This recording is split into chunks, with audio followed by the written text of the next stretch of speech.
My name is Micaela Perez, and I'm doing a speech on digital media. Before we start, I just had a few questions. How many of you own a cell phone? A computer, a TV, or even been to school? If you answered yes to any of those questions, you have experienced some form of digital media. To start off, we should know the definition of digital media. Digital media is digitized content that can be transmitted over the internet or computer networks. This can include text, audio, video, and graphics. Now we can take the words and separate them. When we see the word media, media is just one-way communication. We think of newspapers, magazines.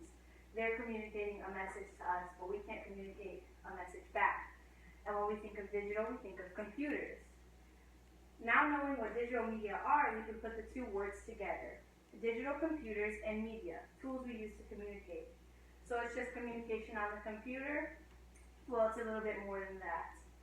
If you put the radio on the internet, you certainly have digital media. And if you put newspaper in a tablet, then you have digital media as well.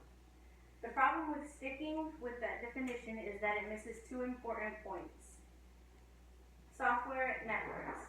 The 2 points are interactivity and group forming. So the great thing about digital media is that we can communicate back.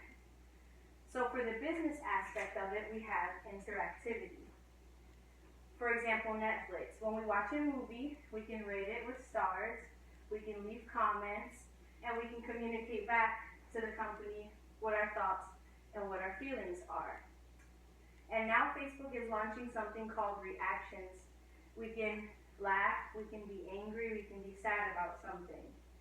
77% of consumers said that they interact with brands on Facebook primarily through reading posts and updates from the brands.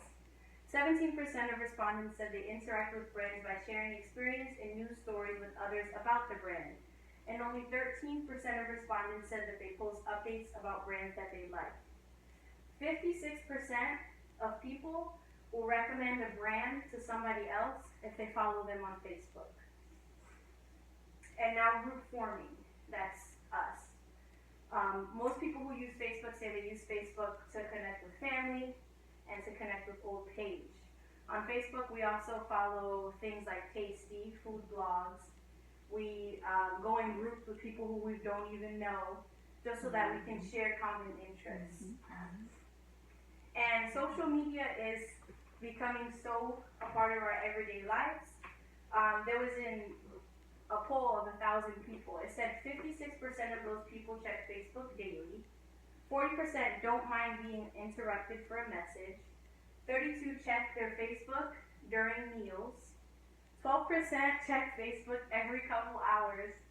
And 7% of people would check message during an intimate moment. So even though digital media has helped companies and helped us online to create those groups and have that interactivity, when it comes to person-to-person communication, it's hurting us severely. It says 32% check during family meals. A family meal is a time when we're supposed to communicate with each other, but instead we're using our social media.